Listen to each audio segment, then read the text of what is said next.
Welcome to my mini vlogs. Hello' guys, আকৌ এটা নতুন ভিডিঅ' লৈ মই আপোনালোকৰ মাজত আহি গ'লোঁ।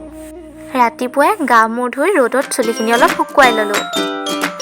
আজি ৰ'দটো পিছে আমাৰ ফালে চোকা আৰু আজি মোৰ কলেজ নাছিল, সেইকাৰণে মায়ে চাহ বনাব দিলে আৰু চাহ বনাবলৈ মই গাখীৰখিনি গৰম কৰি লৈ চাহৰ চচটো জুইত তুলি দিলোঁ। আৰু আমাৰ গেছ থাকিলেও কিন্তু চব কাম জৰুৰীতে কৰা হয় দেই। এয়া মই বনোৱা চাহ ৰেডি হৈ গ'ল। কেনেকুৱা লাগিছে বাৰু চাহৰ ৰংটো?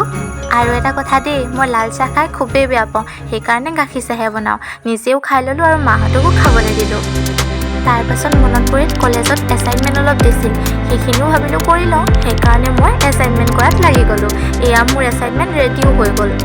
আজৰি হৈছিলোঁহে, মায়ে আকৌ ভাতেই খাব মাতিলে। আজি আমাৰ দুপৰীয়া ভাতৰ লগত মই ভাল পোৱা কণ আলুগুটি ভাজি আৰু আচাৰ আৰু দাইল আছিলে। মাছ মাংস আজি একো নাই, এনেকেই ভাতটো মই খাই ল'লোঁ আৰু ভাত খাই মই অলপ শুই দিলোঁ। আজিলৈ এয়াই। যদি ভিডিঅ' চাই ভাল লাগিলে তেন্তে লাইক, কমেণ্ট, শ্বেয়াৰ, ছাবস্ক্ৰাইব কৰিবলৈ নাপাহৰিব।